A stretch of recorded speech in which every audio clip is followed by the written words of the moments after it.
Olá, pessoal, eu sou a Ana Gismonti E eu sou a Alessandra Halter. e esse é o Gravaí, Lideranças que Inspiram.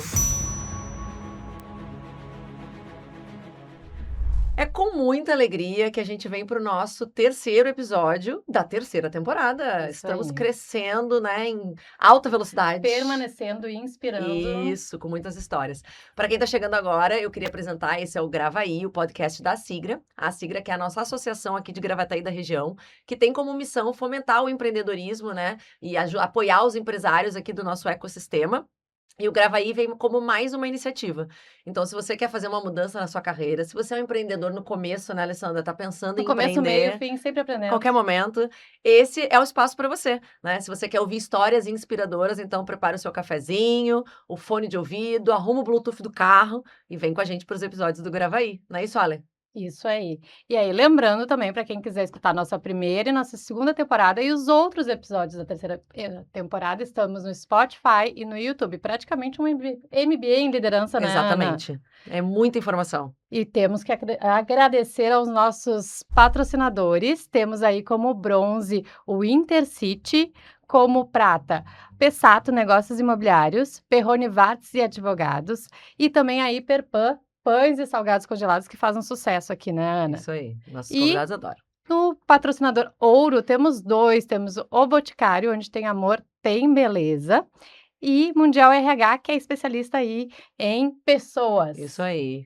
E vamos então ao que interessa hoje, Isso aí, Ana. conhecer Vamos nossos conhecer convidados. os nossos convidados. Hoje, nosso bate-papo é com a dupla que está na frente da Quinta da Estância, Estância das Oliveiras, o Rafael Citone Goezer, que é sócio-diretor de relacionamento com o mercado da Quinta da Estância, Estância das Oliveiras, graduado em administração com ênfase em marketing SPM Porto Alegre, pós-graduado em meio ambiente e sustentabilidade pela Cezuca, e também um MBA em Gestão Sustentável pela FGV. Atualmente é vice-presidente de Integração Federação e membro da Rede Brasileira do Pacto Global da ONU. Já atuou como presidente do Comitê de Sustentabilidade da Câmara Americana do Comércio, ANCHAM RS, da Associação Comercial de Viamão e do Comitê do Programa Gaúcho de Qualidade e Produtividade de Viamão. E o André Citone Goezer, que é médico veterinário, degustador profissional de azeites e mestre de lagar. É avaliador internacional de azeites de oliva e o responsável pela produção de azeites da Estância das Oliveiras, em Viamão. Atua diretamente em todas as etapas do processo produtivo, desde o manejo das olivais até a extração e o controle de qualidade dos azeites extra virgens, com foco na excelência sensorial e técnica. Hoje a gente tá com os convidados diferentes, né? Então, eu fiquei com vontade até de cozinhar, com azeite pra minha... Bom, vontade eu até posso ter, habilidade é outra coisa. Mas eles vão contar pra gente, então, um pouquinho sobre a Quinta da Estância e a Estância das Oliveiras, as empresas da família que estão fazendo história aqui na nossa região, né? A Quinta da Estância foi fundada pela professora Sônia Citone Guelzer em 1992, em Viamão, e tornou-se uma das maiores referências em turismo educacional e de eventos corporativos do Brasil. Ao longo de sua história, já recebeu milhares de estudantes, famílias e empresas, desenvolvendo experiências que unem educação, natureza e sustentabilidade. Já a Estância das Oliveiras, que é tipo a irmã mais nova, foi fundada por Lucídio Morte Guelzer e surgiu como um novo capítulo dessa trajetória familiar. Ela é dedicada à olivicultura, ao olivoturismo e à produção de azeites extra virgens de excelência. Hoje é oficialmente o azeite mais premiado do Brasil. E a gente até ganhou de brinde. Uhum. E a terceira marca de azeite mais premiada do mundo, com mais de 500 reconhecimentos, e que o Rafael já nos deu um spoiler, que já aumentou isso aqui, né, de sexta para hoje, Já, muitos prêmios. em concursos internacionais, levando o nome de Viamão, do Rio Grande do Sul e do Brasil, aos mais importantes palcos da olivicultura mundial. Que conquista, gente, que honra, né, pra gente ter essas pessoas aqui com a gente. Então, gente, sejam muito bem-vindos, Rafael, André, prazer ter vocês aqui. Tenho certeza de que vai ser um episódio muito rico, né? E que eu já quero levar para casa o meu brinde para o Renato cozinhar para mim, né? No caso. Um episódio aromatizado até. É isso aí. Coisa boa. Sejam bem-vindos e obrigada aí pela disponibilidade. A gente que agradece o convite. Obrigado, Alessandra, Ana. Para nós é um prazer estar aqui no Gravaí. Parabéns pelo trabalho que vocês estão fazendo, disseminando empreendedorismo, né? Trazendo informação para as pessoas. Para nós é uma honra, na verdade. Então, Legal. um prazer estar aqui com vocês hoje. Então, que bem. Vamos lá? Vamos Tem muita coisa pra lá, gente perguntar. Muita coisa, estou bem curiosa. Então, meninos, a Quinta ela nasceu em 1992, né, através da professora Sônia. E por quê? Conta um pouquinho desse sonho dela, né? Por que o turismo pedagógico? Legal. Bom, a mãe, ela foi professora a vida toda, então ela é professora do Estado, a Sônia, né? Foi professora da escola, do Instituto de Educação de Porto Alegre durante muitos anos, que era uma escola referência em técnicas, novas técnicas de educação.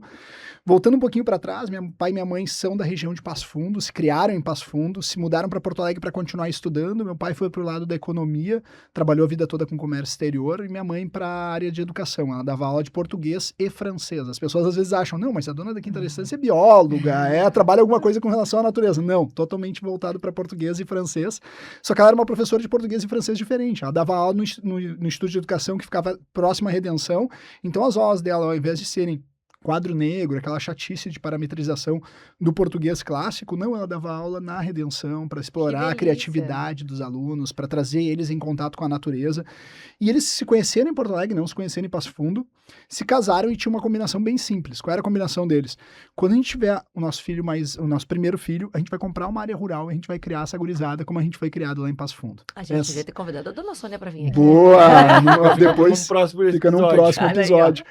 E daí eles combinaram isso. Meu pai trabalhava em comércio exterior, se mudaram para São Paulo. Meu pai trabalhou no Grupo Crefsul, Grupo Gerdau, durante muito tempo. Moraram um tempo em São Paulo, voltaram para Porto Alegre. Quando minha mãe ficou grávida do meu irmão mais velho, Lucas, em 78, meu pai saiu atrás de uma área para comprar, para realizar esse chegou sonho. Positivo, exatamente, foi realizar o sonho. Que loucura. Só que na época eles não tinham dinheiro para comprar a área, né? Mas isso nunca foi problema para quem sonho. empreende, né? Quem tá nos ouvindo aí sabe que quem empreende, esse não é um desafio tão difícil assim de superar. E ele foi atrás então de amigos dele que tinham áreas para vender. E tinha um grande amigo dele, que era o Cláudio Jaconi, que tinha uma área para vender de 12 hectares na época. Meu pai não tinha dinheiro para comprar tudo, foi negociar com o Jaconi para comprar menos, ele foi irredutível, ele falou, ou eu vendo 12 hectares ou não vendo nada. Meu pai, ao invés de desistir, foi atrás de primos da minha mãe para comprar em conjunto. Então, um primo comprou 3 hectares, outro primo comprou 4, outro primo comprou 2, meu pai e minha mãe, os mais interessados, compraram 1,5. 1 hectare e meio de área, era o que tinha. E nós nos mudamos para lá em 81, quando eu nasci. E minha mãe começou a trazer as turmas dela, que ela dava aula, para vivenciar o que elas nos oportunizavam na fazenda. Então, ter contato rural, fazer trilha ecológica, saber mais sobre a natureza. E ela percebia que os alunos mudavam o comportamento deles e a forma deles verem o mundo quando tu tinha mais interação com o ambiente natural. Daí, em 1992, 84, nasceu o André. Em 1992, a minha mãe parou para pensar, o que é que eu estou beneficiando hoje com essas experiências que eu acredito que são transformadoras? E ela percebeu que ela estava beneficiando basicamente os filhos, nós e os seus alunos. Ela pensou, como é que eu posso expandir para que mais pessoas tenham acesso a isso? A gente tem até hoje, né, o primeiro projeto da datilografada em máquina de escrever da mãe, que ela fez para as primeiras escolas. Então, tem que enquadrar, não então, tinha, não tinha, tem até hoje, não tinha grana para, não existia site, não tinha dinheiro para fazer um grande vídeo institucional, não tinha tudo isso. Ela datilografava em máquina de escrever e fazia cópia em mimeógrafo. Quem se lembra do cheirinho do mimeógrafo? Daí tu entrega o álcool. Tu já contou a idade de todo mundo, já deu a data de nascimento. Entrega todo mundo, inclusive de quem está nos assistindo, né? Que está se lembrando disso, com certeza. Vai ter gente pesquisando no chat GPT o que é mimeógrafo. Mas o cheirinho não dá para esquecer. E ela fazia cópia, visitou algumas escolas, visitou 15 escolas na época. A gente recebeu no primeiro ano 1.500 visitantes já. Ela fazia um trabalho comercial também. Super. Não, ia para frente, falava com os professores, analisava quais eram os programas que eles gostariam de realizar, porque não era um passeio na fazendinha. A Quinta da Estância nunca foi o passeio na fazendinha, sempre foi uma questão educacional voltada para a natureza. Então, hoje, a Quinta da Estância se tornou... A gente começou com 2 monitores, que era minha mãe e minha tia. Começamos recebendo 1.500 visitantes. Hoje, a Quinta da Estância, por ano. Hoje, a Quinta da Estância é a maior fazenda de turismo educacional e eventos do Brasil. A gente recebe mais de 90 mil visitantes por ano. A gente tem mais de 80 monitores, professores formados com formação acadêmica para trabalhar desde educação infantil até a universidade. Então, a Quinta da Estância hoje, para resumir... E corporativo, estive lá esse ano também, muito com a minha forte. Turma. Trabalha bastante. Na área educacional, a Quinta da Estância é como se fosse uma extensão da sala de aula na prática. Os alunos têm a teoria em sala de aula, desenvolvem a prática na Quinta da Estância nas 4 áreas do conhecimento: matemática, física, química, inclusive coisas que não tenham a ver com a biologia. E na área corporativa, a gente desenvolve todo um pool de atividades, eventos corporativos de confraternização, mínimo de 12 até 5.500 pessoas simultaneamente. Olha só, um grande cliente nosso, que é nosso cliente desde 2017, o Hospital Moinhos de Vento, ele realiza o Dia da Família na Quinta da Estância. Então, Que eles legal. vão todos os médicos, familiares, colaboradores, 5.500 pessoas. São 1.700 carros, né? cidade. 60... Baita no evento. 65 ônibus para confraternização e também a tua vivência que tu tiveste lá, que é a parte de desenvolvimento e treinamento corporativo, que Sim. daí a gente tem toda uma equipe que desenvolve treinamentos corporativos personalizados para desde empresas familiares até multinacionais, trabalhando questões comportamentais, que a gente sabe como empresário que essa é a nossa maior dificuldade, né? Falaremos mais sobre isso. Exatamente, a questão de trabalhar a comunicação, trabalho em equipe, resiliência, superação de desafios, busca de metas, tudo isso a gente desenvolve na área de treinamento corporativo. Então, a Quinta da Estância cresceu muito com um sonho familiar alicerçado em toda a família trabalhando nesse negócio. Eu trabalho na área de relações com o mercado, a minha mãe, Sônia, a parte educacional, meu pai, Lucídio, a área de novos investimentos, o Lucas, que é o meu irmão mais velho, cuida da parte financeira e de RH, e o Dé da parte operacional, né, Dé? Perfeito, exatamente. A gente pega toda essa área, né? Desde a parte do tratamento dos animais, né? A gente tem, imagina, quase um zoológico a céu aberto, né? A Quinta da Estância, justamente para aproximar as crianças que a gente recebe lá dos animais que são criados, né? Então, ali ocorreu, a mãe viu isso como uma ferramenta de sensibilização para os alunos, tentar aproximar e saberem que a galinha lá que está no supermercado não vem, né, congelada, sem pena, né? O ovo vem dela, como é que a gente tem a produção, tirar leite da vaca, isso tudo são coisas vivenciais que a fazenda trabalha e trabalha de forma muito bonita e muito vivencial. Isso faz com que as crianças saiam de lá, obviamente, sabendo mais sobre toda uma estrutura rural, como é que é o atendimento dos animais, como é que é realmente a produção e o trabalho que dá. Sim, vocês também têm a parte dos animais resgatados, né, de maus tratos. Justo, isso é um trabalho que a gente começou em 96, com parceria com o IBAMA, a Brigada Ambiental, a SEMI e a Polícia Federal, animais oriundos de tráfico ilegal e maus tratos. Hoje a gente tem, né, a gente chama de mantenedor de animais silvestres. São vários animais que a gente cria lá, desde capivaras, emas, jacuscos, jubis, araquãs, mutuns, papagaio verdadeiro, papagaio charão, tucano bico verde, tucano Deus. sul. Então Uma variedade. é uma infinidade, jabutias, então é uma infinidade de animais que a gente tem lá justamente para trabalhar justamente essa comercialização ilegal, maus tratos dos animais. A gente recebe muitos animais mutilados lá, que são justamente vendidos, né, de forma ilegal. Então tem muitos animais que ficam ali, a gente faz a criação e utiliza justamente nessa sensibilização dos alunos. Que Sim, legal. Que a gente recebe uma lá. das coisas que é bem marcante lá é aquela torre de gaiolas, né? Que Exato. vocês têm. Exatamente. Leva, né, uma sensibilização e uma reflexão sobre esse tema, Sim. bem bacana. Imagina que todas aquelas gaiolas que tu viu vieram com passeriformes, que a gente fez um trabalho de revitalização e soltura ali na região e em outras partes do estado. A gente já bacana. recuperou mais de 8.000 animais envolvidos com tráfico de animais silvestres durante esse período, né? Tudo custeado pela Quinta da Estância. Zero investimento público. A parceria que nós temos com o IBAMA, Polícia Federal, Brigada Ambiental, basicamente é fiscalização, que a gente é fiscalizado, e eles trazem os animais apreendidos. O restante, a recuperação é toda conosco. O índice normal de recuperação de uma unidade que recebe animais silvestres apreendidos, porque como o André comentou, eles chegam muito debilitados. Por quê? Porque eles têm alimentação inadequada, transporte inadequado, muitos deles machucados. O índice normal de recuperação varia de 40% a 60%. Ou seja, de cada 100 animais que chegam numa unidade normal de recuperação, 60 morrem e 40 sobrevivem. O nosso índice de recuperação é superior a 95%. Nossa. Então é que demais, gigantesco, gente. exatamente pelo trabalho que o André faz na área da veterinária, do trato animal, da alimentação, ou seja, as frutas que os animais recebem não é Eles fruta tomam de um pouquinho de azeite de refúgio. oliva também.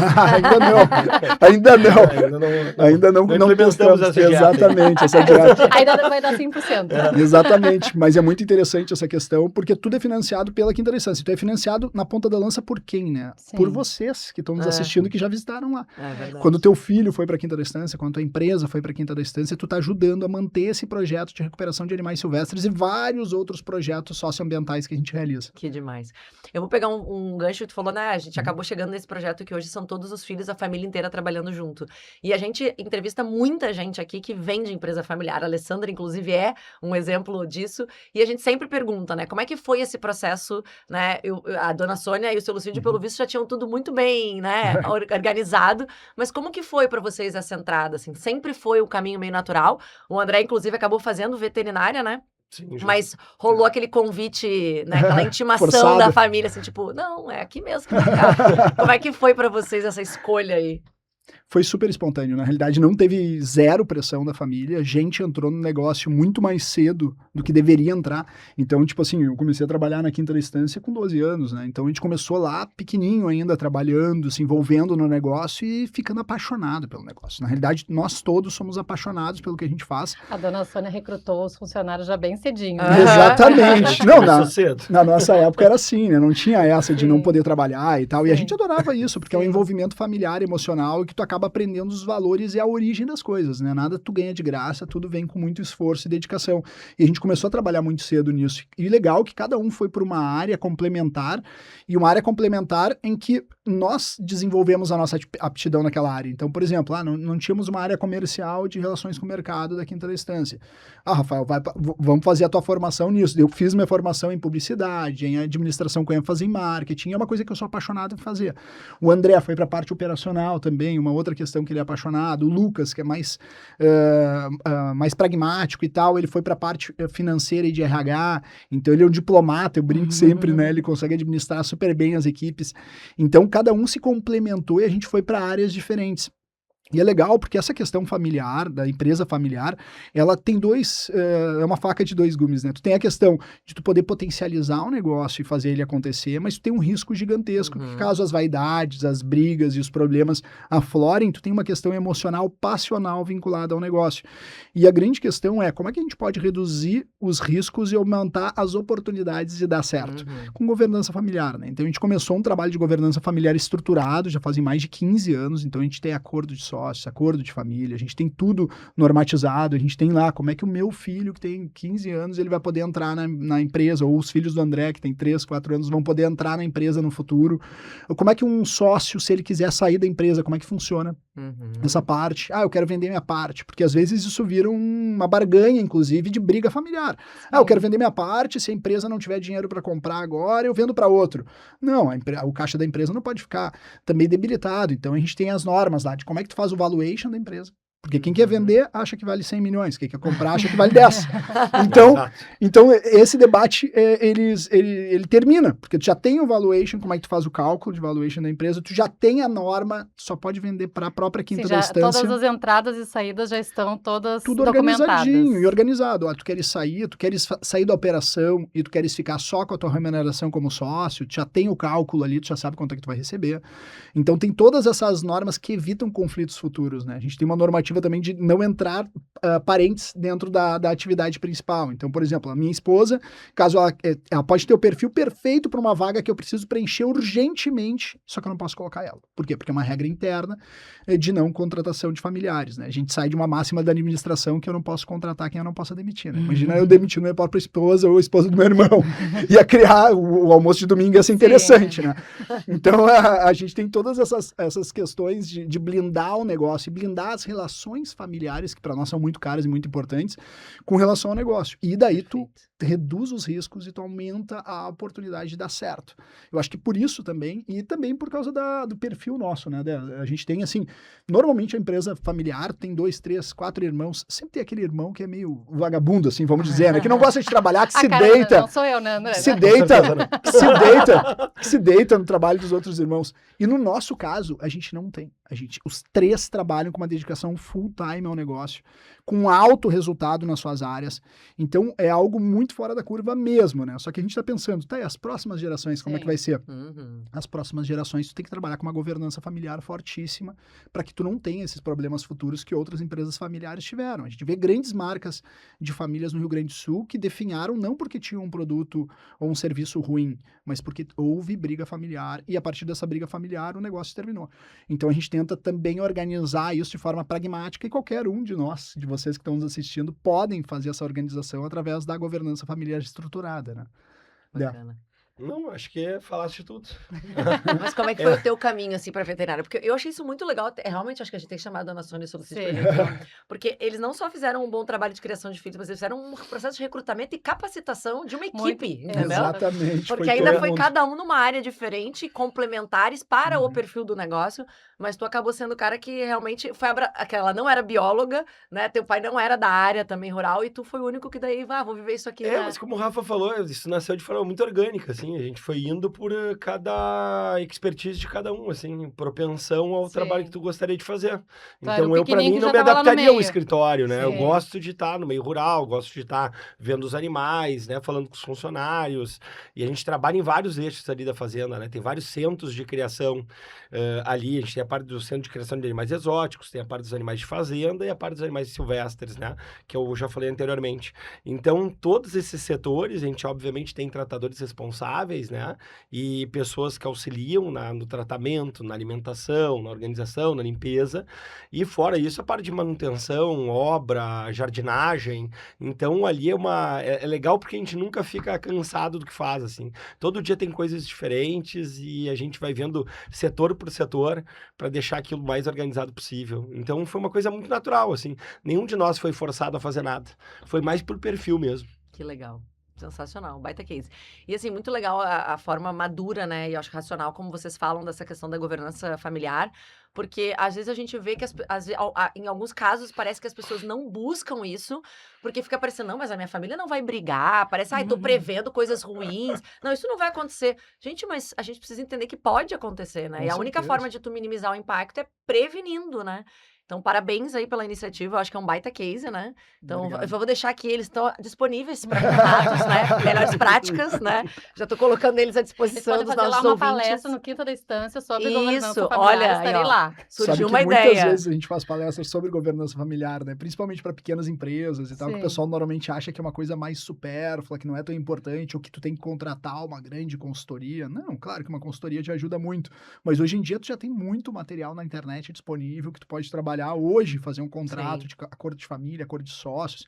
A gente tem um perfil diferente também de estrutura governamental e hierárquica, assim, né? A gente não tem presidente, a gente não tem CEO, a gente não tem um diretor executivo, a gente tem um conselho de sócios, então são 5 sócios que uma vez por mês a gente se reúne para decidir a estratégia da empresa com um consultor externo, e daí é por voto. 5 não dá empate, então sempre dá, mas normalmente é muito mais por acordos coletivos assim, entre nós mesmos, do desenvolvimento dessas estratégias. De uma vez por semana a gente tem reuniões operacionais das diretorias operacionais que cada um coordena, né? Então tu consegue organizar a empresa de uma forma bem orgânica e sem ter problemas com relação a essa parte da governança. E os Sim. pais de vocês na ativa ainda. Totalmente Segue, ativo. total. Que legal. Que legal. Viu? Também tem outra dica importante, tem que ter filho número ímpar, se for fazer Pô, eu tive 3. Aí não A ideia teve empate 2, já tá 5. O Lucas teve 1, tem 6. Alguém vai ter que vai fazer ter um mais a um mais. filho. Eu já fiz a minha parte. Vai ter que, Já dei minha vai ter que contribuição. nascer aí um temporão aí, não sei como é que nós vamos fazer. Não, eu acho que é bacana também, porque não só para familiar, né? Não só empresas familiares. Eu acho que quando a gente fala de crescimento de empresa, isso acaba muitas vezes sendo um processo que impacta, né? Porque às vezes começa uma empresa pequena, mesmo que não seja de família, mas aí tem 2 sócios. Exato. E aí nessas etapas do processo de organizar, de pensar em hierarquia, de pensar em gestão, essas regras básicas, tipo, contrata a família, não contrata a família. Se isso não é combinado antes, depois a chance de o negócio se perder por causa disso é muito grande, né? Então, Exato. E é essa legal, dica vale pra todo E é mundo. legal o que tu colocou, Ana, também, com relação a isso. Normalmente as empresas procuram quando elas já têm problemas. exato. O melhor dos mundos é procurar quando tu não tem problema. Quando tá todo mundo de bem. Exato, quando a gente Fica chegou muito na mais fácil de organizar, consultoria, né? a gente fez com o Instituto Sucessor, com a Magda Egler, que é uma referência nacional em governança familiar. E quando a gente foi com eles falaram assim, tá, mas você não tem problema nenhum hoje. Não, a gente não tem problema nenhum. Ela falou assim, bah, isso é muito fora da curva, porque normalmente os caras já estão com vidro blindado dentro da sala, sabe? Sim. A briga é generalizada entre as famílias quando eles vão fazer o processo. E daí o Já é processo é tarde. muito mais Com doloroso. certeza. Por quê? Porque daí tu já tem os fatos reais. Ah, mas por que vai criar uma regra que a minha esposa não pode entrar se ela tá no negócio? Sim. E tu vai ter que tirar. Ou por que tu vai criar uma regra que o filho só pode entrar com X idade se ele já tá entrando no negócio hoje? E daí tu cria os problemas que são muito maiores Sim. do que poderiam ter sido caso tu resolvesse isso antes de haver o problema real colocado na mesa. Verdade. Excelente, baita dica. Então, hoje vocês estão à frente de um negócio que é referência nacional, né? Tem uma trajetória bem longa aí, desde 1992. Tem a irmã mais nova, que é a Estância das Oliveiras. Tem, então, os pais de vocês ainda na ativa. Mas deve ter tido alguma pedra no caminho, algum desafio, ou algum ponto aí de inflexão, como a Ana gosta de trazer, que foi a reflexão. Não, isso aqui vai ser o negócio da família. Porque, como vocês comentaram, o pai de vocês era de outro setor, a mãe, então, professora, teve, né, começou a ter os filhos. Mas em que momento que eles, ou vocês junto, bom, isso aqui é o negócio da família, e que desafio teve nesse momento? Legal. Quer falar?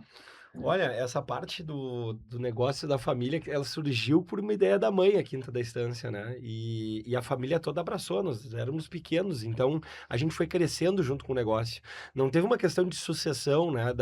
Eu fiz a empresa e agora estou passando para a próxima geração. A gente se criou junto, o pai, a mãe, o Lucas, o Rafa e eu, a gente cresceu junto com a empresa, e cresceu como pessoa e cresceu, obviamente, como profissional dentro disso. E então foi uma coisa muito orgânica essa estrutura, e desde o início, principalmente o pai, né, depois que a mãe comentou dessa ideia de fazer lá no sítio uma propriedade aberta a escolas, né, para fazer trabalhos educacionais, o pai achou aquilo incrível. Na época, ele largou o comércio exterior para justamente ajudar a mãe dentro desse projeto. Então, o pai sempre foi um visionário dentro disso, assim, ele não tem medo. Né? Tanto que começou o negócio da irmã mais nova, que é a Estância das Oliveiras, há 25 anos atrás, foi um dos pioneiros também a plantar oliveira aqui no estado. E dali, com a ajuda do pai, a mãe, a tia Elaine, né, e 2 funcionários na época que se tinha, se formou a Quinta da Estância. A gente foi cada ano aumentando o número de visitantes, hoje chegando aí a mais de 90 mil por ano, a maior fazenda de turismo rural pedagógico do Brasil. E é uma das coisas que nos orgulha muito, né, esse crescimento que a gente teve, né, da propriedade começar com 1,5 hectares e aos poucos crescendo. Hoje são 2 empresas, né, do mesmo grupo familiar, e a gente já totaliza mais de 220 hectares nas 2 áreas. Então, olha o crescimento, né? De um sítio que o pai e a mãe queriam criar os filhos para fora, de 1,5 hectare, virou 2 negócios com abrangência nacional e internacional muito forte. Por causa desse trabalho de excelência, da doação da família como profissional no negócio. E muitos chamavam a mãe de louca, né? O que é isso? Tu vai lá para aquele fundão, morar lá? O que tu tá inventando? Uma fazenda de turismo pedagógico? Nem existia no Brasil. Foi a pioneira no Brasil de turismo rural pedagógico. O turismo rural nasceu em Laje, Santa Catarina, mas o turismo rural pedagógico nasceu na Quinta da Estância, aqui, então na região metropolitana. Na época, inclusive, a Secretaria de Turismo, acho que estava no 2º ano que a minha mãe estava desenvolvendo o projeto, veio um carro da Secretaria de Turismo do Estado e chegaram, olha, o que vocês estão fazendo aqui? Turismo? E a mãe falou, não é turismo, é educação. A gente tinha parceria com a Secretaria Estadual de Educação e não tínhamos parceria com a Secretaria de Turismo ainda, porque a gente não se enxergava como turismo, né? E eles falaram, não, isso aqui é turismo pedagógico e tal. Foi a primeira. E daí eles falaram, não existe no Brasil. E daí eles até fizeram essa visualização de que foi a primeira, né? Processo nesse sentido. E o interessante é porque a gente não tinha benchmarking, né? Então, tipo assim, a gente não tinha quem copiar, a gente não tinha quem se inspirar. Sim. A gente teve que buscar a inspiração do zero, na realidade, com a expertise educacional da minha mãe, com o peitaço e o pioneirismo e a visão pioneira do meu pai e com a nossa dedicação diária ali como filhos, né? Tocando o negócio, criando, inovando sempre, né? Esse é um dos focos principais nossos, é a inovação, tanto na Quinta da Estância quanto na Estância das Oliveiras. 2 que são negócios pioneiros, totalmente fora da curva. Se pegar o olivoturismo, olivicultura no Brasil, quer dizer, a gente tá hoje competindo em países que tem tradição milenária de produção de azeite, com campeonatos na Grécia, campeonatos na Itália esse final de semana, depois o André pode falar um pouquinho mais, e competindo com empresas que são seculares. Sim. São empresas que têm 100, 200, 300 anos em produção de azeite de oliva. A gente começou há 25 anos atrás, com a ideia do meu pai de produzir azeite para nossa família, e comercialmente... Sempre começando para a família, né? Exatamente. Vamos fazer um sítio para os filhos crescerem. Daí, daqui a pouco... Vira um negócio. Pô, essa análise eu não tinha tido ainda. É exatamente isso. Perfeito. Foi exatamente isso. E competindo com outros, a gente lançou o nosso primeiro azeite em 2019. É 7 anos, 6 para 7 anos, é muito pouco tempo. E competindo com empresas que tem lá 100, 200, 300, é a 10ª geração. Que vai ser a nova invenção para a família também. Calma, que olha, a gente sempre fica apreensivo com isso, meu pai. O pai... Não faz essa pergunta para ele quando ele vir. Senão tu vai nos arrumar um problema. Mas e desafios aí nessa jornada? Acredito que a gente teve alguns momentos aí bem significativos nos últimos anos, pandemia, até a questão da enchente, né? Sim. Que também a questão do ir e vir, que teve um problema significativo no estado, Muito. mas não sei se aí foi o Hum. grande desafio ou se em Tiveram algum outros, né? outros No grandes início desafios. tiveram grandes desafios relacionados a uma atividade que não existia, então tu convencer as pessoas a visitar algo que não existe, né? Uma coisa que não tem um parâmetro, tu não tá saindo de um lugar para escolher outro fornecedor, na realidade não existia um fornecedor de Sim. turismo educacional prático, né? Então isso foi um trabalho da minha mãe lá de pioneirismo, depois veio os nossos desafios foram exatamente esses, aumentar o mercado. Então como é que eu posso aumentar o mercado mantendo qualidade? Então a gente expandiu para mercados em Santa Catarina, Paraná e depois internacional. A Quinta da Estância hoje recebe grupos todo o Rio Grande do Sul, Santa Catarina, Paraná, Uruguai, Argentina, Chile, Colômbia. A gente tem atendimento em inglês, francês e espanhol para grupos de fora do Brasil. Um dos únicos locais do Brasil com atendimento em Libras para surdos. Então a gente tem toda uma questão de inclusão e acessibilidade. Para nós, inclusão e acessibilidade não é rampa e banheiro acessível, isso é legislação. É muito mais que isso, é trazer experiência para a pessoa com Sim, a deficiência. pessoa se sentir acolhida. Exato, então a gente sempre foi muito inquieto, e esses desafios para nós eram desafios reais. A gente falava, cara, mas eu não tenho uma trilha para cadeirante. Sabe, como é que a gente pode resolver isso? Não era uma demanda dos cadeirantes fazerem trilha, porque não tem, não existe. Tu não pode exprimir árvores para fazer áreas para passar a cadeira de rodas e tal. A gente falou, não, mas a gente vai conseguir. E a gente começou a estudar áreas e tudo mais, 2 anos estudando áreas para tentar encontrar um local que a gente pudesse fazer um nivelamento sem ter um impacto ambiental, mas que tivesse essa acessibilidade para as pessoas. Daí a gente criou lá o Trilha para Todos, por exemplo, uma trilha multiacessível para cadeira de rodas, pessoas de baixa mobilidade, cego, com linha guia e o monitor fazendo audiodescrição, surdos com atendimento em Libras. Então a gente tem todo um perfil diferente, a gente tem uma equipe também treinada específico para trabalhar com público TDAH, público de espectro autista, então que são perfis diferentes que a gente vem recebendo cada vez mais dentro da Quinta da Estância. Então esses desafios são desafios diários que nos deixam inquietos, mas que nos motivam. Quer dizer, por que eu acordo todo dia de manhã, né? Não é para fazer a mesma coisa e tomar chimarrão. Na realidade é para resolver os problemas que eu tenho, e os problemas são infindáveis.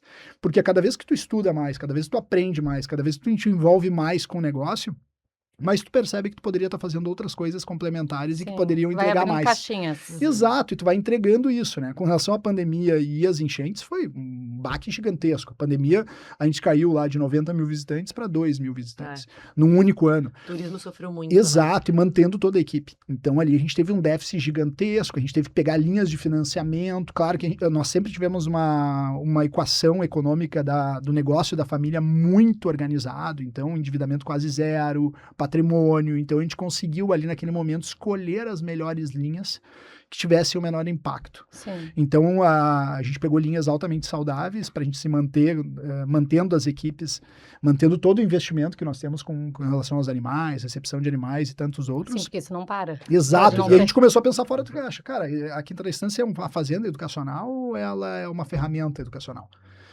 É uma ferramenta educacional. Então, a gente lançou aulas online dentro da Quinta da Estância, a gente lançou uma plataforma de vivências online para as escolas.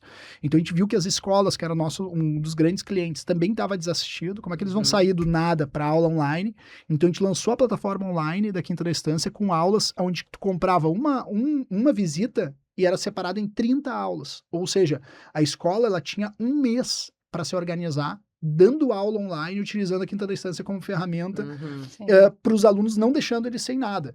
E a gente fez toda uma questão de, o cara vai botar play e não vai assistir? Não, depois de cada aula online tinha um questionário relacionado àquilo. Então ele tinha que preencher aquele questionário Pra dizer sobre que aquela viu a questão. aula. Exato. Então tinha várias coisas. No final ele recebe um certificado, o professor conseguia controlar o índice de visualização daqueles vídeos.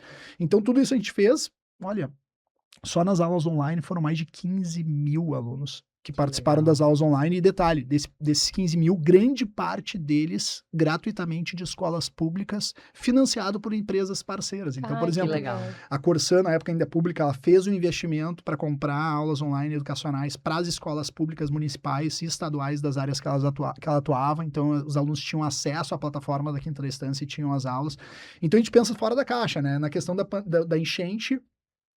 Bom, Rio Grande do Sul em caos, 118, a única via de acesso né? Sim. A única saída de Porto Alegre. Bom, levava quantas horas para chegar de Gravataí até Porto Alegre? Era 5, 6 5, 6 horas. horas. A exatamente. minha esposa chegou a demorar 6 horas até a fazenda, que demora 15 minutos. Nossa. Normalmente, que é um trajeto de 10 quilômetros, né? Um pouquinho mais. Então, na parte das enchentes, a gente primeiro verificou a questão dos colaboradores. Nossos colaboradores, como moravam grande parte em Viamão, não foram impactados diretamente. E daí a gente começou a trabalhar a gente tem padaria própria, tudo lá dentro da Quinta da Estância. Terminou as visitas, por óbvio, né? E a gente começou a trabalhar nas padarias e na parte de produção de alimentação para os abrigos. Então, a gente fornecia de graça alimentação para os abrigos. Mais de 2.000 pessoas foram alimentadas com alimentação produzida na Quinta da Estância. E a gente fechou uma parceria também com a Polícia Federal, que eles estavam sem locais de base para os helicópteros que vinham do Brasil inteiro. E a Quinta da Estância, de forma gratuita também, a gente hospedou policiais federais de todo o Brasil e os helicópteros tinham base à Quinta da Estância, porque ali eles tinham acesso de carro para trazer combustível e tudo mais, e também tinham facilidade de acesso a Porto Alegre e as outras regiões que tinham que ter o acesso dos helicópteros, né? Além da doação de água, né, Dê? Essa parte de doação de água a gente tem em poços artesianos e como a gente estava justamente sem movimento, né? A fazenda estava fechada, a gente estava com excedente de água, né? A gente poderia doar e foi exatamente isso que a gente fez. A gente ultrapassou 720 mil litros doados nesse período. A gente chegou, a gente sustentou os hospitais, eu não me lembro bem, mas acho que foi Moinhos de Vento, Fêmea, Santa Casa e Ernesto Dornelles, eu acho. Ernesto Dornelles, foi também o da Restinga. Vinham 6 caminhões-pipas por dia, dois pela manhã, 2 no início da tarde, 2 no final de tarde e à noite, para carregar. Cada caminhão-pipa com 30 mil litros. E nesse meio tempo, a gente deixava as bombas funcionando para, né, encher os reservatórios. Chegavam lá, a gente botava para dentro dos tanques e levava. E a gente ficou fazendo isso por mais de 20 dias. Acho que, se não me engano, foram 23 dias de doação. A gente também estava com problemas de alimentação de energia, a gente estava sem luz, só que a gente tem gerador, então a gente conseguia trabalhar com gerador 24 horas para ter a água e disponibilizar, né? E depois a gente percebeu que as famílias dos bairros, principalmente os bairros mais simples, a gente colocou áreas de alimentação de água na porteira da fazenda, tinha filas de carro de pessoas físicas, e tinha muita gente que não tem carro, não tinha como vir. E daí a gente fechou uma parceria com os Correios, olha que loucura. Isso foi bem legal. Daí os Correios iam com as caminhonetes nas vilas, nos bairros, buscavam os tambores de água, a garrafa, PET, 2 litros, o que fosse, vinha até a Quinta da Estância, a gente abastecia as caminhonetes dos Correios com todos os recipientes que as famílias levavam, e eles levavam de volta para as comunidades para trabalhar isso. Então foi um trabalho bem árduo, a gente doou grande parte dos colchões dos nossos alojamentos, a gente doou para abrigos, depois a gente comprou novos. Então, tipo assim, era uma correria. A gente conseguiu, eu acho que o Rio Grande do Sul inteiro, né? E o Brasil conseguiu superar isso juntos. Bom, e a criatividade na veia de vocês ajudou em todos verdade. esses cenários. Foi muito legal. Eu acho que eu vou pular Consegui essa trabalhar isso. pergunta aqui, porque eu acho que eles já meio que responderam. Aham. E aí a gente adapta aqui direto pro bloco 3? Ou tu quer fazer essa aqui a 4 aqui? Acho que essa 4 talvez valesse. Que eu acho que até valeria mais essa aqui do que essa aqui. Acho que não? A Acho que questão já de meio que- recursos humanos e tal? Não. É, Capacitação. eu acho que já meio que responderam ali no início quando ele falou do processo. Sim, mas eles tinham Então 2 vamos, então funcionários vamos, e então vamos, agora vamos. tá. A gente... A gente vai fazendo ao vivo, Não entendeu? vai bora. tranquilo. Isso aí. Bom, vocês estavam falando de todo esse processo de crescimento, né? Até vocês comentaram que no início era a tua mãe e a tua tia fazendo o trabalho como monitoras ali, e hoje são mais de 80 monitores. E aí tu estava contando, Rafa, de que vocês têm a questão de inglês, francês, atendem gente de vários países, não só a parte educacional agora, mas também toda a parte corporativa. E a gente sabe que crescer é ótimo, mas que tem as dores do crescimento, né? Que a gente brinca. Como que foi esse processo de profissionalização, assim, né? Como é que funciona hoje?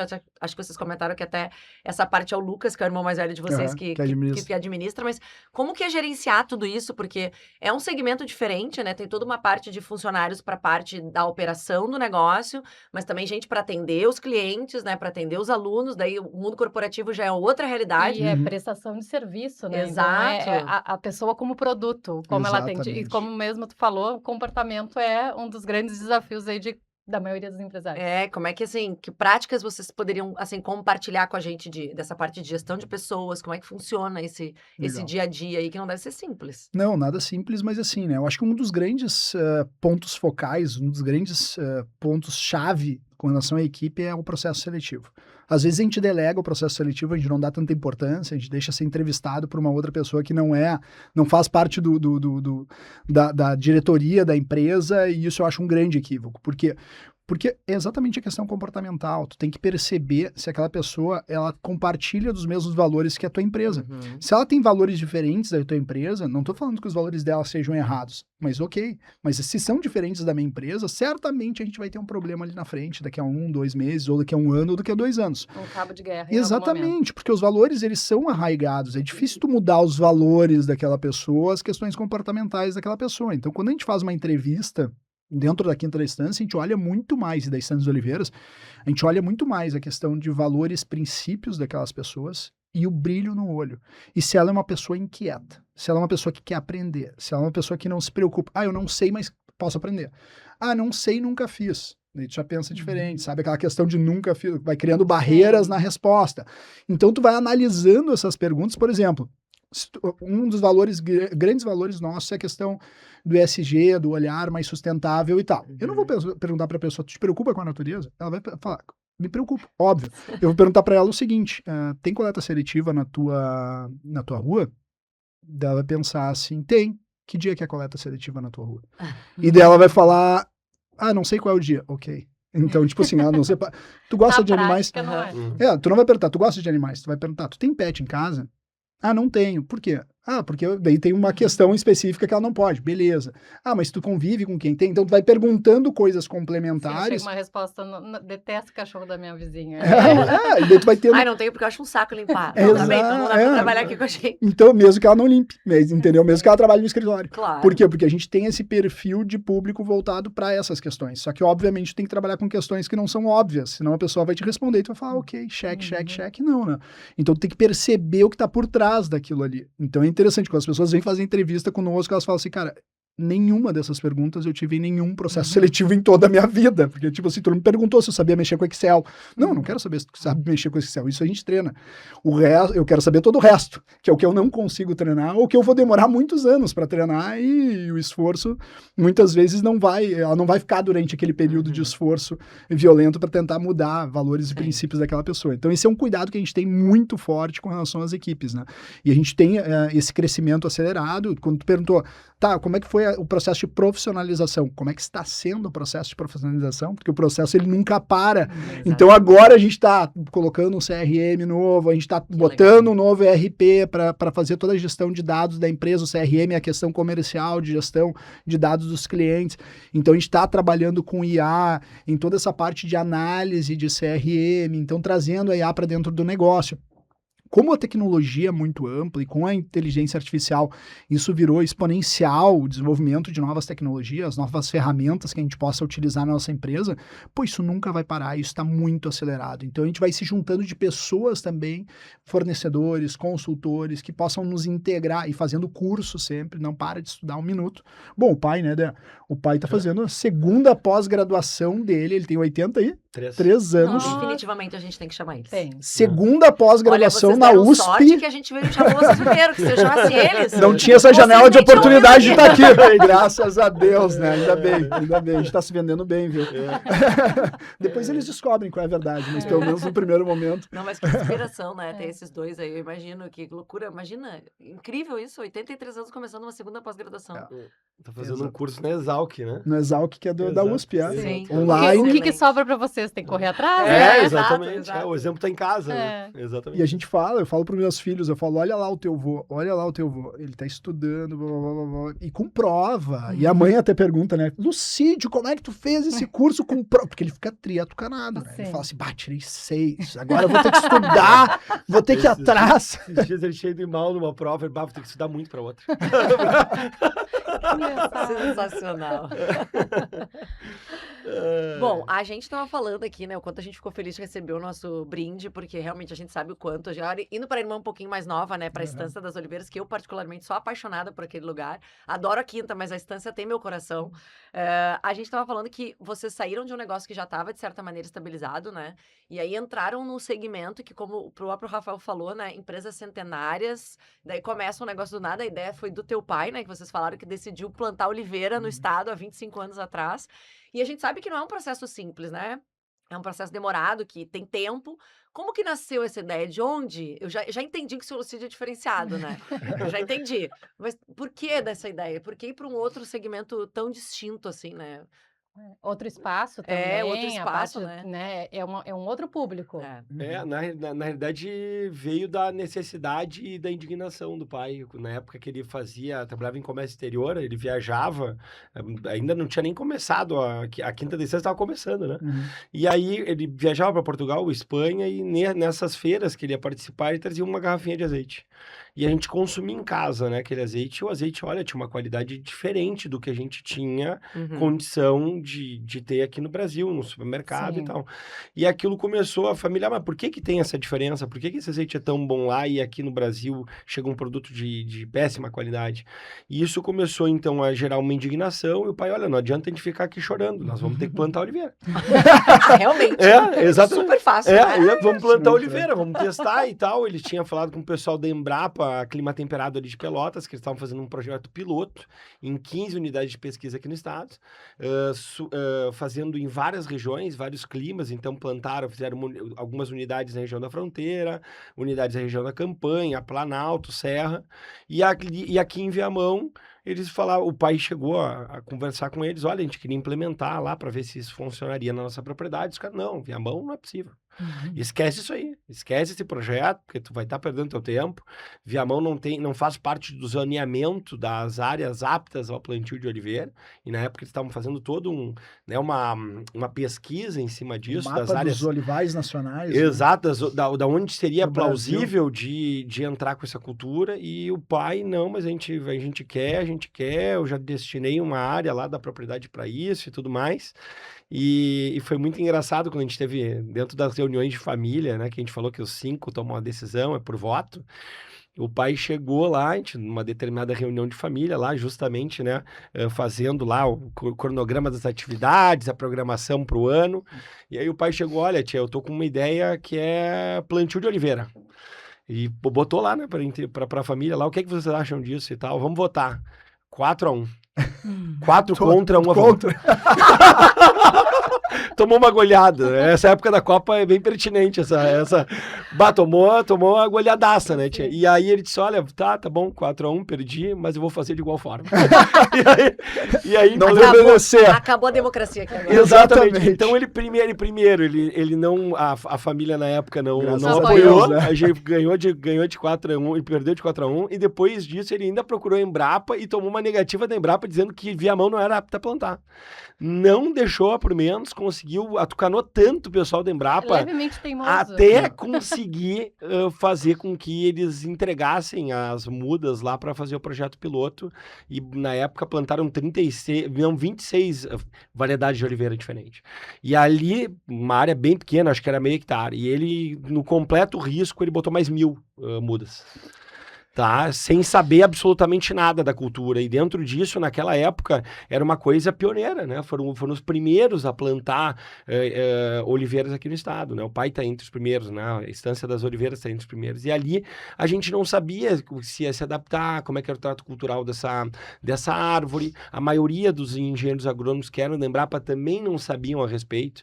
Tinham tido vivências na Espanha, o que é completamente diferente da característica de clima que a gente tem aqui no Brasil. Tanto a nível de qualidade dessa parte do índice fluviométrico que a gente tem aqui, que é muito maior do que os países do eixo mediterrâneo, né? Lá são países que têm um clima subtropical seco, aqui a gente tem um clima subtropical úmido, o que difere muito. A árvore, ela não é cultivada exatamente no mesmo formato daqueles países europeus. Sim. Então a gente teve que aprender muito, e com muitos erros a gente foi trazendo o conhecimento de fora, principalmente eu e o pai, quando saí de férias, ia para fazer cursos, né? A gente foi visitando vários países que eram produtores, vendo como é que era a questão da poda, como é que era o trato cultural, como é que era esse solo, né? Quanto que ela precisava de fósforo, de potássio para ter crescimento.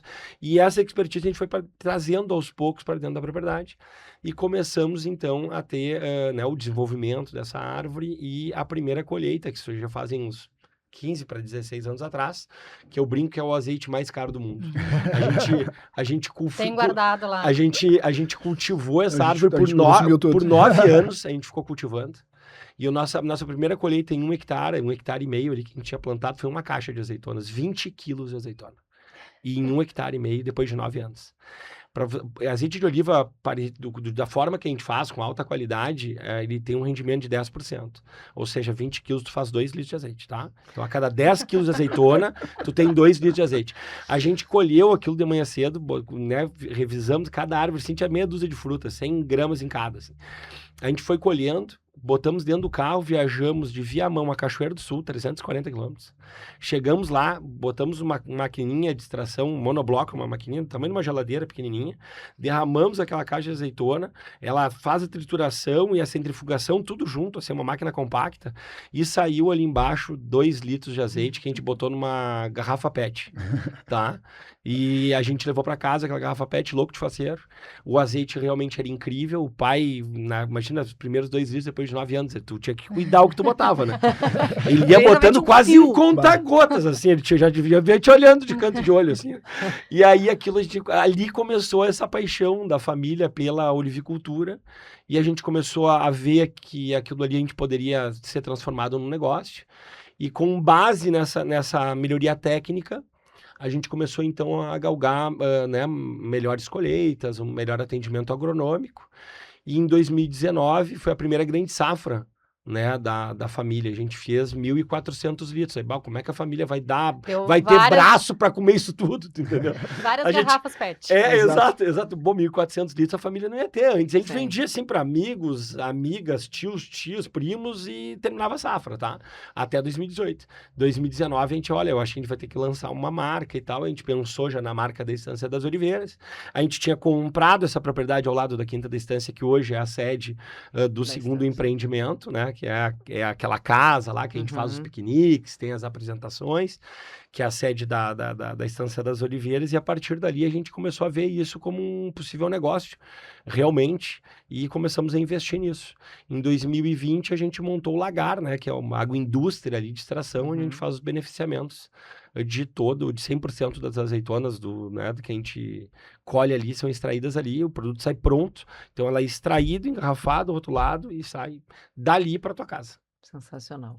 Estamos aqui à frente de 2 campeões, aliás, 5, né, com todas as sócias, e eu queria saber, a gente está curioso para saber como é que é esse mundo de premiações, porque então 2019 realmente foi uma safra que dava para comercializar.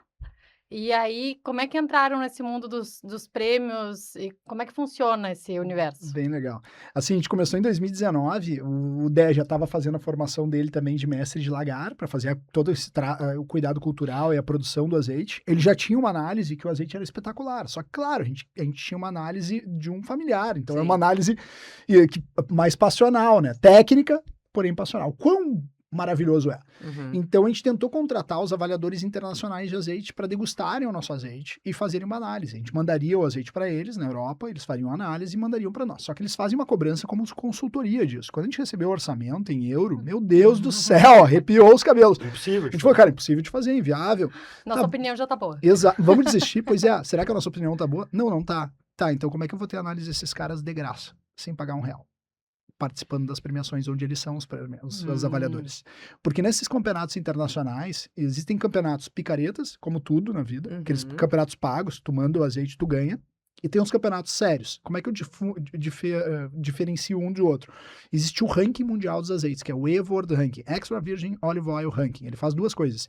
Ele homologa prêmios, então ele diz, esse prêmio é sério, é correto, e utiliza as normas internacionais de avaliação de azeites às cegas, então o cara não sabe nada do azeite, senão a gente nunca ganharia. Imagina um azeite brasileiro concorrendo com Itália, Espanha, Grécia, Turquia, grandes produtores. Nunca ganharia. Então, todas as avaliações são às cegas. Eles não sabem nenhuma informação do azeite. Não sabem de que país não sabem que é da Estância de Oliveiras. Não tem contato visual com a garrafa. Eles recebem o azeite e o código. Esse é o azeite 52YH. Tu está analisando ele olfativamente e gustativo. Então, a gente mandou para esses primeiros concursos. E esses concursos sérios, mesmo que tu não ganhe medalha, eles te fazem uma análise e te mandam uma análise. A gente queria isso. Perfeito. Então, esse era o nosso objetivo. Só que quando a gente mandou para 2 premiações em 2019, a gente voltou com 2 medalhas de ouro. E a gente falou, opa, tem algo diferente aqui, a gente está produzindo algo muito diferente. E a gente começou a submeter a nossa safra sempre a uma régua alta. Então, cara, a cada nova safra tu tem novos azeites com características diferentes. Será que eu estou produzindo todos eles no mesmo padrão? Será que eu estou produzindo um melhor que o outro? Como é que está sendo? o nosso objetivo nos campeonatos internacionais não é acumular medalha. Porque se eu quisesse acumular medalha, eu faria o que 99% das marcas fazem. O que eles fazem? Escolhem o seu melhor azeite e só mandam o melhor. Claro, eles não querem se expor, eles querem sempre ganhar mídia. Nós não. A gente produziu esse ano, por exemplo, 10 azeites. São 6 monovarietais, 4 blends. Monovarietal é quando se utiliza só uma azeitona, blends é quando utiliza mais de uma azeitona. A gente manda todos eles para os campeonatos. Então, isso aqui ao longo dos anos, a gente foi conquistando todos os azeites, conquistando grandes premiações. Então, hoje, se tu pegar desde 2019, a gente está com mais de 500 reconhecimentos nos 5 continentes. Só nesse ano de 2026, a última safra, a gente está alcançando 170. Hoje, a gente está alcançando 170 premiações nos 5 continentes, nos mais renomados concursos mundiais de azeites, sendo avaliado pelos júris mais rigorosos do planeta. Se pegar no último campeonato agora do Evo Itália, que vocês estavam comentando, que foi exatamente nessa semana que saiu o resultado, a gente mandou os 10 azeites, e esse Evo Itália, detalhe, ele é o ranking mundial, ele dá nota para os prêmios. Só existem 2 prêmios mundiais que têm nota 10. Só 2 do planeta todo. Um deles é o Evo Itália. É o Extra Virgin Olive Oil, International Olive Oil Contest, IOC, Itália. A gente mandou os 10 azeites, a gente ganhou 10 medalhas de ouro. Que Nossa. loucura isso. Não, e que orgulho para a região. 10 Exato, azeites, nossa, 10 medalhas de incrível. ouro. E detalhe, um dos azeites, o nosso blend, que é o La Mama, que foi uma homenagem que a gente fez Pra nossa mãe, ela faz 80 anos esse ano. pra Que Sônia. legal. Então, tipo, o Dé fez um blend Uma edição, especial. uma edição especial. Então, o La Mama ganhou como melhor azeite do Brasil. Nesse campeonato, Justo. só do Brasil tinham 115 azeites. Só do Brasil nesse campeonato italiano. Então ele ganhou como melhor azeite do Brasil. E o nosso Frantoio, que é uma outra varietal, monovarietal, ele ganhou como melhor monovarietal do hemisfério sul. E esse Frantoio também em Genebra, no campeonato europeu internacional, ele ganhou o que os caras de Genebra chamaram de a nota da perfeição. 100 de 100 pontos. Que demais. E os caras ligaram para nós de Genebra porque nunca na história da competição um azeite chegou a 100 de 100. Nunca. Chegava a 99, 98, Aí nunca vocês bateu mandaram 100. isso lá pra Embrapa, que não queria deixar teu pai voltar. Imagina. Parabéns, gente, parabéns. Eu 100 Que de 100, baita- então, que e baita conquista. E o cereja do bolo que foi unânime a decisão dos juízes sobre 100 de 100. E no International Olive Oil Contest da Itália, agora, quantos azeites? 787 azeites do mundo inteiro competindo, sendo avaliados por 32 juízes de 15 países diferentes. Olha o nível de rigor técnico e de avaliação que a gente está passando, né? Competindo, como eu falei, com países que têm tradição milenária de produção e o Brasil iniciando isso, mas iniciando muito bem, né? Sensacional. Muito bacana. Que baita conquista, né? Bom, então agora uma pergunta especial para o Rafa, que ele tem algo em comum com a gente, participa de uma associação, né, a Federação, a gente da Sigra também faz parte ali da Federação. E queria saber de ti, assim, como vice-presidente da Federação, da onde veio essa decisão de participar do associativismo? Porque acredito eu, né, que tanto a Estância das Oliveiras quanto a Quinta da Estância consome muito tempo. Da onde é que Muito. surgiu essa ideia, essa necessidade de fazer parte do associativismo? Foi bem legal, eu comecei bem jovem, né, no associativismo, comecei no Programa Gaúcho da Qualidade, ainda era diretor regional do PGQP na época do Dr. Jorge Gerdau, e eu tinha menos de 20 anos. Depois, com o programa do Gaúcho, eu virei vice-presidente da Associação Comercial de Viamão, presidente da CIV Viamão, depois fui vice-regional da Federação, da região Isso com que metropolitana. idade? Da Federação, eu acho que eu comecei já com quase 30 anos, basicamente. E daí depois comecei a participar um pouquinho mais da diretoria, daí virei vice de integração, que é o cargo que eu ocupo hoje, que a gente tem contato com todas as entidades afiliadas, e é muito legal isso, porque tu vê uma diversidade, assim, de perfis do estado do Rio Grande do Sul, de perfil de entidade, perfil de cidade. E eu acho que, assim, o principal objetivo meu e da nossa família com relação, porque eu digo da nossa família porque é uma permissão, né? Que tu trouxe bem essa questão do tempo, né? O nosso tempo é escasso e a empresa demanda demais.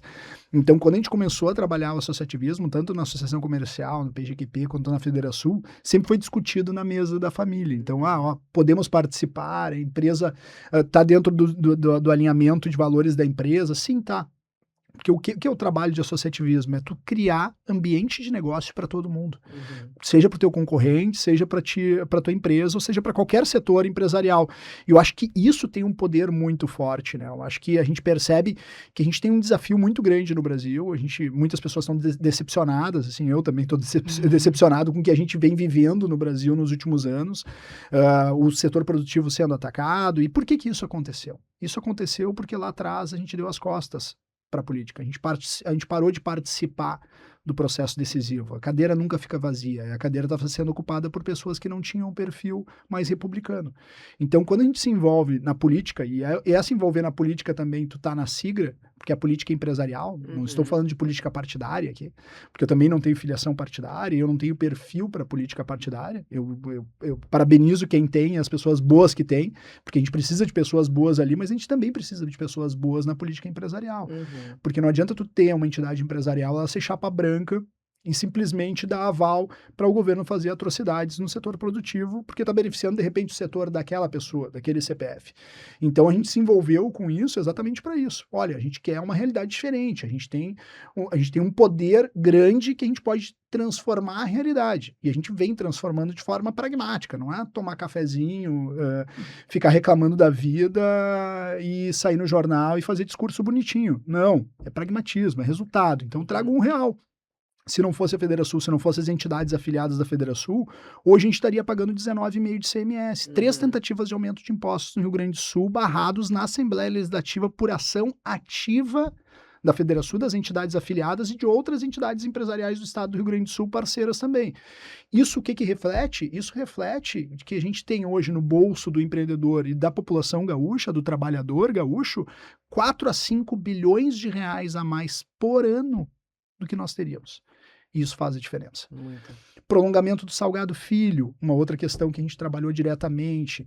Código Ambiental do Estado do Rio Grande do Sul. O Código Ambiental não era alterado um artigo do Estado do Rio Grande do Sul há mais de 30 anos. A gente alterou o Código Ambiental inteiro. Teto de gastos, para frear aumento de gastos do governo estadual. Conseguimos aprovar na Assembleia. Então, são várias coisas que fazem a mudança acontecer na vida cotidiana.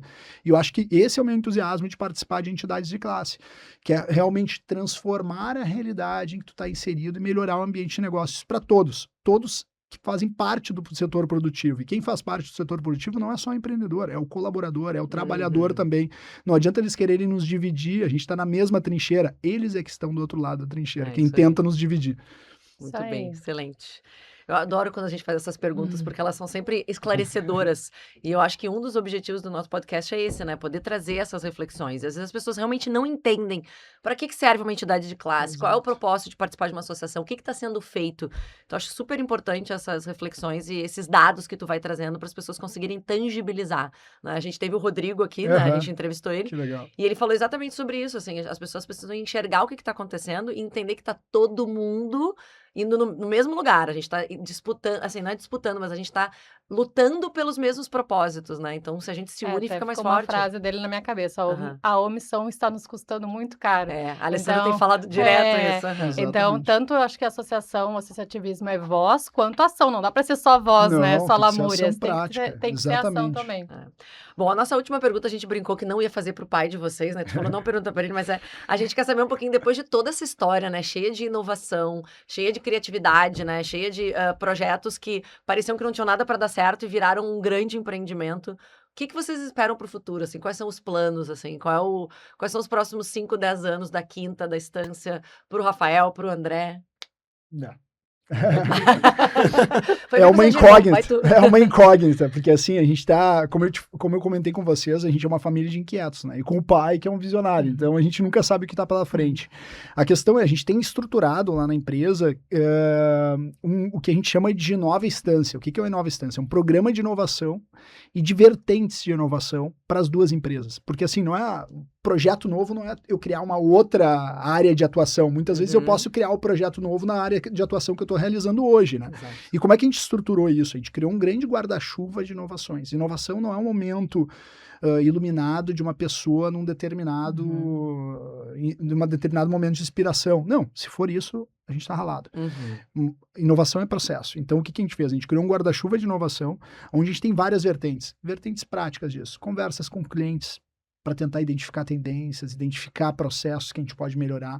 Outra questão que é muito trabalhado é a questão de parcerias com universidades. Então, por exemplo, agora essa semana eu tenho palestras na PUC, para administração da PUC, porque a gente tem uma parceria na cadeira de projetos, onde os estudantes de administração na PUC criam projetos para nós. Eles pensam o nosso negócio. Então, tu chega lá numa turma de 40 alunos, tem 10 turmas de 4 alunos, 10 projetos diferentes em apenas uma turma, que estão trazendo inovação para nós. Essa ideia de fazer parcerias com universidades surgiu lá atrás, quando eu fazia SPM, que eu fui tentar fazer um estudo de caso da Ducati, que era uma loja de motos e tal, e os caras me atenderam super mal, sabe? Me botaram o estagiário para me atender e o estagiário não tem culpa, ele não tinha informação nenhuma para me passar. E eu queria fazer um processo legal de inovação daquela empresa. E eu olhei e falei, cara, isso é uma oportunidade gigantesca para minha empresa, de eu começar a receber esses alunos para pensarem o meu negócio. E a gente começou a trabalhar com as universidades para que eles usassem a gente. Olha, a gente pode ser estudo de caso, tá? Se vocês precisarem. Eu vou, faço palestra, e vocês têm contato direto com o diretor, quer dizer, não tem intermediário. E eles perceberam que os alunos que faziam case sobre a Quinta da Estância ou Estância dos Oliveiras, eles evoluíam de forma mais rápida. Por quê? Porque eu não deixava o cara esperando um tempão para receber informação. Uhum. Então eu dava informação de forma mais fluida, rápida e assertiva. Então aquele cara fazia o projeto melhor, mais rápido, e eu tinha um resultado real. E depois eu poderia utilizar aquele Que projeto. baita dica, baita sacada. E eu poderia utilizar aquele projeto sem custo, por óbvio, para qualquer benefício da minha empresa. Então a gente já teve mais de 80 projetos só feitos em universidades, como estudo de caso, Quinta da Estância e Estância das Oliveiras.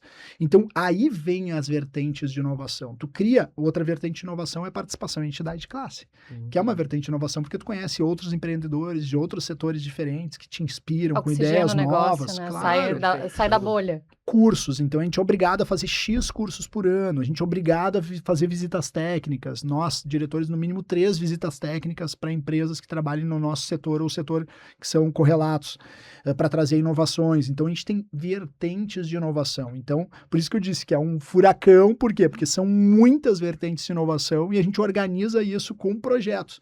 Então lá eu tenho um banco de ideias, onde eu coloco por ano todos os projetos, ideias e coisas que muitas vezes aquela ideia pode não fazer sentido esse ano, mas se eu descartar ela, daqui a 3 anos ela faz sentido. Eu perdi ela. Então, a cada ano eu revisito aquelas ideias. Então, eu tenho ali uma lista de azul que eu não utilizei ainda, amarelo que está sendo implementado, vermelho que eu não sei como é que eu vou fazer e verde que eu já apliquei, aonde eu vou aprendendo Tem com algum aquelas caso ideias. aí que tu lembre de cabeça de alguma dessas da faculdade? Tem várias coisas, né? Tem uma, nem só de faculdades, às vezes vem de colaboradores. A gente tem também colaboradores que trazem ideias, por exemplo, na área de os tratadores de animais, te lembra, né? Quando a gente alterou a questão da altura das portas dos viveiros para que o tratador não precise se abaixar tanto para entrar, porque dava a questão de dor e era simplesmente tu levantar o portão, daí ao invés dele se abaixar, ele pulava com a perna. Então isso aí foi uma sugestão de um colaborador, uma coisa super simples, quer dizer, eu tô trazendo aqui uma coisa simples do dia a dia, mas que faz a diferença no dia a dia do trabalho com dele. certeza. Resolve um problema de ergonomia. Exatamente. E até é um de trabalho satisfação, forma- né? de De forma super engajamento. simples. né? Também. Então, por exemplo, uma outra vertente, a área de treinamento empresarial da Quinta da Estância, ela surgiu de uma conversa com o cliente. Eu fiz uma conversa com um cliente que era o Colégio Rosário de Porto Alegre, há mais de 20 anos atrás, onde eles estavam com 2 turmas que estavam com problema de relacionamento. E eles falaram, a gente quer fazer um passeio na Quinta da Estância para eles relaxarem e integrarem. Eu falei, cara, um passeio vai fazer isso? Vai. Mas eu posso fazer mais por eles. De repente a gente faz dinâmicas, alguma coisa, eu vou procurar um monitor, daí a gente tinha um monitor que tinha formação na área de dinâmicas de jogos cooperativos, daí eu fiz todo um projeto, apresentei para eles, para os alunos, eles falaram, opa, mas eu quero fazer isso com meus professores antes. E daí eu olhei um outro mercado que eu não estou atingindo. E daí automaticamente a gente criou toda a área de treinamento e desenvolvimento de pessoas da Quinta da Estância a partir de uma solicitação de um cliente, só que era uma solicitação que ele queria fazer o que eu já faço. Só que eu não quis entregar porque eu falei, olha, se eu entregar isso, não vai ser exatamente o que ele quer, um passeio normal de lazer. Então, tu busca entregar mais e tu cria um novo produto e serviço que acaba virando um negócio no futuro. Sensacional. André, quer complementar? Tu tem Não, algum plano de futuro diferente? Não, eu acho que é exatamente isso que o Rafa falou. A gente é inquieto, né? Então a gente tá sempre procurando coisas novas e como fazer melhor. E isso dentro das 2 empresas. Então, tanto na Quinta da Estância, com novos projetos, né? A gente tem um grupo lá que eu faço parte, junto com biólogos, tem a Andréia, que é veterinária, que são os monitores ali, a gente tem um grupo de pesquisa, no qual a gente está, justamente, todos os dias a gente está lá caminhando na fazenda, vendo, olha, esse projeto a gente pode implementar melhor, essa área a gente pode utilizar, além desse formato, de outra forma, como daqui a pouco uma atividade mais lúdica, não tão imersiva. Então tem uma série de coisas que a gente está sempre olhando dentro da empresa e tentando otimizar justamente, né, a estrutura e com essa otimização beneficiar diretamente os alunos que a gente recebe. E a mesma coisa acontece na Estância, né? A Estância das Oliveiras se baseia em azeite de oliva de alta gama. E é isso que a gente vem fazendo ano após ano, né? Desde 2019, quando a gente teve essa primeira profissionalização, primeira venda de azeites até hoje, né? Passados 7 anos, né? Tu sair do nada, né? E hoje tá entre a empresa mais premiada do Brasil, né? O azeite mais premiado do Brasil e a terceira marca mais premiada do mundo no ramo, é uma coisa histórica, realmente, é de orgulhar. Com E certeza. 2 coisas, spoilers aqui, então, de inovações desse ano que a gente está aplicando. Uma delas é a questão da internacionalização da marca. Então, a gente está entrando no mercado de luxo do Japão, Singapura e Coreia do Sul. Top! Então, a gente participou agora em março de uma feira, que é a maior feira de produtos super exclusivos do Japão em Tóquio. E a gente está com o azeite já participando desse nicho de mercado de luxo do Japão, Coreia do Sul e Singapura. E uma outra questão também, que a gente vai estar lançando o Terraço Clicô, que é uma parceria com o grupo LVMH, Louis Vuitton Moët Hennessy, que é uma parceria que a gente já tem há 3 anos, e a gente virou flagship, que seria tipo embaixada Veuve Clicquot, que é a champanhe Veuve Clicquot no Brasil, e a gente está terminando agora de fazer a construção lá de um terraço, que vai ser uma área fixa da Veuve Clicquot, dentro da Estância das Oliveiras, que vai ter... Já quero ir. E a gente vai ter as experiências Clicquot. Vamos gravar o nosso próximo episódio Vamos lá, lá. entendeu? Pode ser. Eles não nos convidaram, mas a gente se convida. A gente Eles estão convidados. A gente ainda faz esse combinado no ar, que é pra poder ficar o Isso, registro. fica entendeu? gravado aí. O compromisso. Parabéns, gente. Excelente. Vamos pro quadro final? Vamos, então eles são pessoas muito premiadas. É, isso aí. E agora eles vão compartilhar com a gente conselhos premiados. Então, nesse bloco final, eu vou fazer um bate-bola com vocês. Vou falar um conselho aqui e vocês vão dar uma medalha ouro, bronze, prata, bronze ou desclassificado. Então, bate-bola pode justificar, né? Então, posso começar? Estão Pode. prontos para Toca serem ficha. julgadores? Conselho número 1. Quem quer crescer precisa aprender a delegar. Ouro. Ouro. Ouro. É melhor contratar devagar do que demitir com pressa. Ele já até Ouro. respondeu essa. A Alessandra gente são aplica na É que prática. As frases Exato. da Alessandra são todos os azeites da Estância das Oliveiras, entendeu? Tudo São 100 de 10 100. premiados. Aham, 10 É. 100 premiados. de 100. Empresa familiar só funciona quando as regras valem para todos. Muito boa. Muito Diamante boa. essa aí. Exatamente. O cliente nem sempre tem razão, mas sempre merece ser ouvido. Com certeza. certeza, A gente sem tem dúvida várias experiências com relação a isso lá. Legal. Quem quer agradar todo mundo nunca lidera ninguém. Muito bom. É bom. Exatamente. né? Ouro também. Ouro. É melhor feito do que perfeito. Muito boa. Esse é um divisor de águas, né, Débora? Aí eu já não concordo tanto. Já vai dar uma bronze. É, exato, um Conta por quê, bronzezinho. né? Não, justamente por causa disso, pelo caminho da perfeição, e a gente tá tentando fazer sempre o melhor possível. Então, lá dentro da Estância das Oliveiras do produto, a gente é a busca pela perfeição. Sim. Então, às vezes, tem que ter um pouquinho de mais calma e fazer com Exato, perfeição. e fazer com perfeição, exatamente. Então tá, então temos um ouro e um bronze. Bronze, pra essa. é. O maior concorrente de uma empresa é a acomodação. Muito. Isso é muito bom.